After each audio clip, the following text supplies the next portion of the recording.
സ്നേഹപ്പെട്ട എല്ലാവർക്കും പ്രതിനിധിയിലേക്ക് സ്വാഗതം. നല്ല ഉറപ്പും ധൈര്യമുള്ളവനായിരിക്കുക. യോശുവ 1:7 വാക്യം. വാഗ്ദത്ത ദേശത്ത് കാത്തിരുന്ന കാലിലേക്ക് തൻ്റെ ജനത്തെ നയിപ്പാൻ ദൈവം യോശുവയെ വിളിച്ചു. യോശുവയ്ക്ക് 2 കാര്യങ്ങൾ ആവശ്യമായിരുന്നു. ഒന്ന്, ആന്തരികമായി അവൻ നല്ല ഉറപ്പും ധൈര്യമുള്ളവനായിരിക്കണം.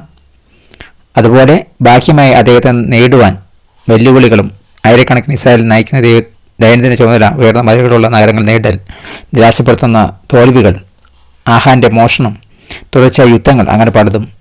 യോശുവയുടെ മുഖത്ത് വീശിയടിച്ച കാറ്റ് ദൈവത്തിൻ്റെ നിർദ്ദേശങ്ങൾ നിലനിൽക്കുന്നിടത്തോളം അവനെ ഉയർത്തുവാൻ ഉള്ളതായിരുന്നു. ദൈവം അവനോട് പറഞ്ഞു, ന്യായപ്രമാണമൊക്കെയും അനുസരിച്ച് നടക്കേണ്ടതിന് നല്ല ഉറപ്പും ധൈര്യമുള്ളവനായി മാത്രം ഇരിക്കുക. അത് വിട്ട് ഇടത്തോട്ടോ വലത്തോട്ടോ മാറരുത്.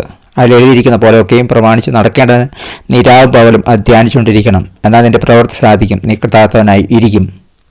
ദൈവത്തിൻ്റെ വഴികൾ പിന്തുടരുവാൻ നിങ്ങൾ തീരുമാനിച്ചിട്ടുണ്ടോ? എങ്കിൽ വെല്ലുവിളികൾ വരുമ്പോൾ ധൈര്യത്തോടെ ആ കാറ്റിൽ നിങ്ങളുടെ ആത്മാവ് ഉയർന്നു നിൽക്കണം. വിജയകരമായ ജീവിതത്തിന് വെല്ലുവിളികൾ ആവശ്യമായിരിക്കുന്നു. എന്തുകൊണ്ട്? നിങ്ങളെ ഉയർത്തുവാൻ ദൈവം എങ്ങനെയാണ് ഇപ്പോഴത്തെ പ്രശ്നം ഉണ്ടായിരിക്കുന്നത്?